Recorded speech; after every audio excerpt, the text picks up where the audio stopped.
CBSE physics 12th MCQ question PYQ question பார்க்கலாம் பாருங்க. Alternating கரெக்ட்ல இருந்து கண்டினியூ பண்ணிக்கலாம்.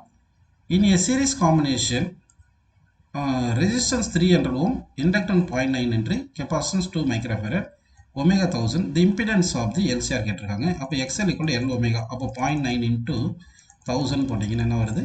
900 வந்துடுது. ஓகேங்களா? X equal என்னது? 1 by C omega. அப்போ C omega போடணும். அப்போ 1 by C எவ்வளோ? 2 into 10 power minus 6 into 1000. Omega வந்து 1000 பண்ணிங்கன்னா இது 10 power minus 3 வரும். மேலே போனால் 1000 வந்துடும். 1000 by 2 500 வந்துடும். அப்போ XC வந்து 500 வருது.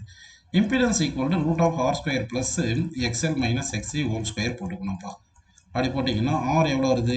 ஆர் எவ்வளோ கொடுத்தாங்க? 300. அப்போ 300 ஸ்கொயர் ப்ளஸ் எக்ஸ்எல் எவ்வளோ? 900 வந்துச்சு. எக்ஸி வந்து 500 வந்திருக்கு. ஓகே, ஹோல் ஸ்கொயர் போட்டு ஸ்கொயர் ரூட் எடுத்துக்கணும். இந்த 900 மைனஸ் 500 400 ஸ்கொயர்ப்பா. அப்போ 400 ஸ்கொயர் பண்ணி 300 ஸ்கொயர் பண்ணி ரூட் எடுத்திங்கன்னா நமக்கு 500 கிடைக்கும். ஸோ அப்போ வந்து இம்பிடன்ஸ் ஆஃப் தி சர்க்யூட் வந்து எவ்வளோ வருது பார்த்தீங்கன்னா 500 ohm is the correct answer. அடுத்த கொஸ்டின் பாருங்க. In a series LCR resistance R வந்து 10 ohm அண்ட் தி இம்பிடன்ஸ் வந்து 20 ohm, the phase difference between the current and the voltage கேட்டிருக்காங்க. நம்ம cos phi cos of phase difference equal to R by ஜெட்னு தெரியும். நமக்கு பார்க்கலாம். R 10 jet வந்து 20. So 1/2 வந்து காஸ் பை ஈக்குவல் 1/2னா பை வந்து எவ்வளோ வரும்? 60 டிகிரி வரும். ஸோ அப்போ வந்து 60 டிகிரி தான் phase difference between current and வோல்டேஜ்னு எடுத்துக்கலாம்ப்பா. அடுத்த கொஸ்டின் பாருங்க. If a circuit consist of inductance L and capacitance C and resistance R, then resonant ஃப்ரீக்வன்சின்னு கேட்குறாங்க. ரெசோனன்ஸ் ஃப்ரீக்வன்சி வரும்போது XL ஈக்குவல் டு XC இருக்கணும். XL வந்து L ஒமேகா, XC வந்து 1 by C ஒமேகா. அப்போ இங்கே ஒமேகா எந்த பக்கம் வந்துச்சுன்னா omega square equal to 1 by LC வந்துடுதா? அப்போ ஒமேகா மட்டும் என்ன? ரூட் ஆஃப் LC போட்டுங்க. ஒமேகா வந்து என்னது? 2πf. அப்போ F ஈக்குவல் என்ன வரும்னு சொல்லுங்க? 1 by 2π ரூட் ஆஃப் LC. அப்போ வந்து ஃபோர்த் ஆப்ஷன் கரெக்ட். அடுத்த கொஸ்டின் பாருங்க. In a LCR circuit, the potential difference between the terminals of the inductance 60 volt, between the terminals of capacitance 30 volt, and between terminals of resistance 40 volt, supply voltage கேட்குறாங்க. அப்போ supply voltage equal to square root of VR square plus VL minus VC whole square தெரியும் உங்களுக்கு. கரெக்டுங்களா? அப்போ VR எவ்வளோ கொடுத்தாங்க? 40 square போட்டுக்கோங்க. Plus VL எவ்வளோ? 60 கொடுத்துட்டாங்களா? VC 30 கொடுத்துட்டாங்க. ஹோல் ஸ்கொயர் போட்டிங்கன்னா 60 minus 30 30 30 square. 40 square plus 30 square என்ன வரும் சொல்லுங்கள்? ரூட் எடுத்திங்கன்னா 50 ஸ்கொயர் வரும். ரூட் எடுத்தால் 50 வருது. ஸோ தட் சப்ளை வோல்டேஜ் 50 வோல்ட்னு எடுத்துக்கலாம். அடுத்த கொஸ்டின் பாருங்கள். Quality factor of the LCR circuit having resistance R and inductance L at resonant angular frequency கேட்குறாங்க. குவாலிட்டி ஃபேக்டருக்கு வந்து ஃபார்முலா என்ன பார்த்தீங்கன்னா potential across inductor by potential across resistance. Potential across inductor என்னது? XL into I divided by potential across resistance வந்து I into R. I cancel ஆச்சு. XL க்கு L omega by R. So first option correct. சரிங்களா? அடுத்த question பேர்லாம் பாருங்க. For an AC circuit, average power is 60 watt. What will be the power factor of the circuit if apparent power is 100 watt சொல்லியிருக்காங்க. Power equal to apparent power into cos phi நமக்கு தெரியும். Cos phi into போ. அப்போ power எவ்வளோ? 60 கொடுத்துட்டாங்க. apparent power 100 கொடுத்துட்டாங்க. into cos phi போடலாம். சரி, அந்த 100 கீழே கொண்டு போட்டிங்கன்னா cos pi is equal to 60 by 100 என்ன வரும்? 0.6 வரும். ஸோ பவர் ஃபேக்டர் வந்து என்ன வருது? 0.6 கரெக்ட் ஆன்சர். அடுத்த கொஸ்டின் பாருங்க. In an AC circuit, voltage applied V equal to 100 sin 100t. If impedance of the circuit is 110 and phase difference between the current and voltage 60 degree, then power of the circuit கிட்டோம். Power equal என்ன வரும்னு சொல்லுங்க? V square by Z into cos pi. சரிங்களா? சரி, இது வந்து VRMS பண்ணும். ஆனால் இங்கே 100 V0 இருக்குது. அப்போது 100 by root 2ன்னு போட்டுக்கிட்டு ஹோல் ஸ்கொயர் போட்டுக்கணும். Divide by impedance 110. கரெக்டுங்களா? 110 இன்ட்டு காஸ் பை வந்து 1/2. இப்போ இது ரூட் 2 ஸ்கொயர் வந்து 2 வந்துடும்.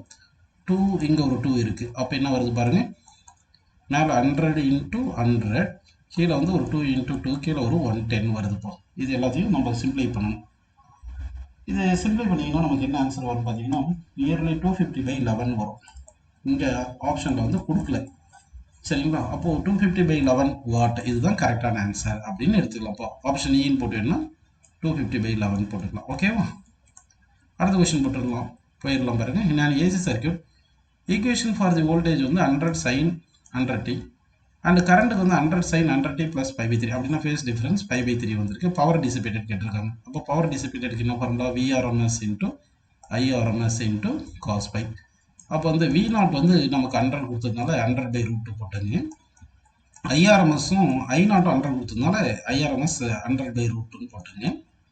காஸ் ஃபை வந்து காஸ் 60 டிகிரி தானே, காஸ் 60 வந்து 1/2 போட்டுக்குங்க. அப்போ என்ன வந்துடுது, இது ரூட் இன்ட்டு ரூட்டும் 2 வந்துடுது. 2 100 கேன்சல் பண்ணால் 50, இங்கே ஒரு 2 100 கேன்சல் பண்ணால் 50, 50 இன்ட்டு 50 என்ன வரும் 2500. சரிங்களா, 2500. ஆக்சுவலாக கரண்ட் வந்து மில்லி ஆம்பியரில் கொடுத்துருக்காங்க. ஸோ கரண்ட் ஒரு 10⁻³ போடணும். அப்போது 2.5 வாட்னு வந்துடும். ஓகேங்களா, so 2.5 what is the correct answer. அடுத்த கொஸ்டின் பாருங்க, which of the following quantities increased in a step down transformer? Step power equal to constant, அப்போ V into I equal to constant. சரிங்களா, step down டிரான்ஸ்ஃபார்மரில் V வந்து degrees ஆகும், அப்போ current வந்து increase ஆகும், அப்போ கரண்ட் இன்க்ரீசஸ் அப்படின்னு எடுத்துக்கலாம். அடுத்த கொஸ்டின் பாருங்க, the core of a transformer is laminated so as to reduce the energy loss due to eddy current அப்படின்னு எடுத்துக்கலாம். அடுத்த கொஸ்டின் பாருங்க, in an ideal transformer voltage and current in a primary are 200 volt and 2 இருக்கு ampere respectively. if voltage in the secondary is 2000 then the current in the secondary கேட்குறாங்க. அப்போ வந்து power in primary equal to power in secondary போட்டிங்கன்னா பவருக்கு வந்து volt into current போடணும். அப்போ பிரைமரியில் volt வந்து 200, current வந்து 2 ஈக்குவல் டு செகண்டரியில் வந்து வோல்ட் வந்து 2000 இருக்குது, இன்ட்டு கரண்ட் ஐ போட்டுக்கணும். இப்போ இந்த 200 இந்த 2000 கேன்சல் பண்ணிங்கன்னா 10 வரும், 10 2 கேன்சல் பண்ணால் 0.2. So I equal to 0.2 is the correct answer. அடுத்து பாருங்க, the ratio of number of turns in the primary of coil to secondary coil is 2/3. அப்போ number of primary by number of secondary வந்து 2/3 கொடுத்துருக்காங்க. If a cell of 6 volt is connected across primary, then voltage across secondary கேட்டிருக்காங்க. செல் வந்து DC செல்லாக இருந்துச்சுன்னா, DC செல்லாக இருந்துச்சுன்னா இந்த டிரான்ஸ்ஃபார்மர் வந்து ஏசியில் தான் ஒர்க் ஆகும், டிசிக்கு ஒர்க் ஆகாது. ஏன்னா மியூச்சுவல் இண்டக்டன்ஸ் வந்து ஏசிக்கு தான் இருக்கும், டிசிக்கு இருக்காது. அதனால செகண்டரியில் வந்து பொட்டன்ஷியல் 0வாக இருக்கும். இந்த செல்லுன்னு கொடுக்காம ஏசி சோர்ஸ், இன்புட் ஏசி சோர்ஸ்ன்னு கொடுத்துருந்தாங்கன்னா அப்போ வந்து என்ன பண்ணியிருக்கலாம்னா வந்து நம்ம இதுக்கு equal to potential in primary by potential in secondary போட்டிருந்தோம்னா இது இங்கேருந்து 6 வருதுங்களா, அப்படி போட்டிருந்தீங்கன்னா வரும் 2/5 இஸ் ஈக்குவல் டு 6/Vsன்னு போட்டிருந்தீங்கன்னா இது ரெண்டு கேன்சல் பண்ணிடலாம், 3ன்னு வரும். கரெக்டாக சார், 2:3 சொல்லியிருக்காங்க. அப்போ 3 இங்கே வந்துடும், Vs இந்த பக்கம் போயிடும். அப்போ Vs ஈக்குவல் டு 3 × 3 9 வோல்ட்னு வந்திருக்கும். அப்போ வந்து டிசி சோர்ஸாக கனெக்ட் பண்ணி தான் செகண்டரியில் 0 வோல்ட் வந்திருக்கும், ஏசி சோர்ஸாக இன்புட்டில் பிரைமரியில் கனெக்ட் பண்ணி தான் செகண்டரியில் 9 வோல்ட் வந்திருக்கும் அப்படின்னு ஆன்சர் எடுத்துக்கலாம்ப்பா. அடுத்த கொஸ்டின் பாருங்க, இங்கே step up transformer as transformer ratio 5:3. What is the voltage in the secondary if the voltage in the primary 16 சொல்லியிருக்காங்க. அதாவது டிரான்ஸ்ஃபார்மர் ரேஷியோனா number of turns in secondary by number of turns in primary, அது 5:3 கொடுத்துருக்காங்க. சரிங்களா, that is equal voltage in secondary by voltage in the primary போட்டுக்கலாம். Voltage in the primary 60 கொடுத்துட்டாங்க இல்லையா, அப்போ 5/3 equal to voltage in secondary by voltage in primary 60 போட்டோம்னா இது 3 cancel பண்ணால் 20, இந்த 20 கிட்ட வந்துச்சுன்னா 20 × 5 100. ஸோ வோல்டேஜ் இந்த செகண்டரி வந்து 100 வந்துருப்பா. அடுத்து step up transformer operates on 230 volt line, supplies a current 2 ampere. The ratio of the primary and secondary winding 1:225 சொல்லியிருக்காங்க. இந்த கரண்ட் இந்த பிரைமரி கேட்டிருக்காங்க. சரிங்களா, அப்போ வந்து கரண்ட் இந்த செகண்டரி வந்து 2 ஆம்பியர் கொடுத்துருக்காங்க. நமக்கு number of turns in the primary by number of turns in the secondary is equal to current in the secondary by current in the primary. அப்போ நம்பர் ஆஃப் டர்ன்ஸ் இந்த primary 1 கொடுத்துருக்காங்க, secondary 25 கொடுத்துருக்காங்க, current இன் secondary 2 கொடுத்துருக்காங்க, divide by current இந்த primary. கரெக்டாக, அப்போ இந்த 25 இங்கே வந்துச்சுன்னா கரண்ட் இந்த பிரைமரி இப்படி வந்துடும். அப்போ கரண்ட் இந்த பிரைமரி கூட 50 ஆம்பியர் கிடச்சிருது. அடுத்த கொஸ்டின் பாருங்க, in a transformer the output current and voltage are 4 and 20 output கொடுத்தாங்க. If ratio of number of turns primary to secondary 2:1, then what is the input and output current get output input current and volt கேட்டிருக்காங்க. அப்போ number of turns இந்த primary by secondary equal to volt இந்த primary by secondary வரும். இது number of turns இந்த primary by secondary எவ்வளோ 2:1, that is equal to volt இந்த output volt 20 சொல்லிட்டாங்க. அப்போது input primary volt by output volt வந்து 20 போட்டோம்னா 20 × 2 40 வந்துடுது. அப்போது பிரைமரி வோல்ட் வந்து என்ன வருது 40 வோல்ட். அப்போ 40 வோல்ட் இருக்கிற ஆப்ஷன் ஒன்று தான், இது மட்டும் தான் வருது. அதே நம்ம கரண்ட்டுக்கு பார்த்தோம்னா பிரைமரியில் இருக்கிற பவரும் செகண்டரியில் இருக்கிற பவர் ஈக்குவல் போட்டோம்னா செகண்டரியில் இருக்கிற பவர் 4 ஆம்பியர் × 20 வோல்ட்டு, பிரைமரியில் எவ்வளோ வருது நம்ம பார்த்தோம் இப்போ 40 வோல்ட் × கரண்ட்டுன்னு போட்டுருவோம். அப்போ இந்த 40யும் இந்த 4 0 கேன்சல் பண்ணால் கரண்ட் 2 ஆம்பியர் வந்துடும். So B option correct. அடுத்த கொஸ்டின் பாருங்கள், the best material for the core of a transformer is வந்து பார்த்தீங்கன்னா சாஃப்ட் அயன். இதை வந்து பெஸ்ட் மெட்டீரியல் அப்படின்னு எடுத்துக்கலாம். சரிங்களா, இதுதான் எட்டி கரண்ட்டு நல்லா லாஸ் ஆகிறத குறைக்கும். அடுத்து பாருங்கள் assertion. In series LCR circuit resonance can take place. எப்போ ரெசோனன்ஸ் டேக்ஸ் பிளேஸ் அப்படின்னா இண்டக்டிவ் ரியாக்டன்ஸும் கெப்பாசிட்டிவ் ரியாக்டன்ஸும் ஈக்குவலாக இருந்ததான். Resonance takes place if inductance and capacitive reactance are equal and opposite. அப்போ ரெண்டுமே ட்ரூ நடக்கும். இது இருந்தால் ரீசன் நடந்தால் தான் அசசன் நடக்கும். அப்போ ஏன்னு கொடுத்துடலாம். அடுத்த கொஸ்டின் பாருங்கள். Long distance power transmission is done at high voltage. அதாவது பவர் வந்து நமக்கு லாஸ் வந்து ஐ ஸ்கொயர் ஆர்னு தெரியும்.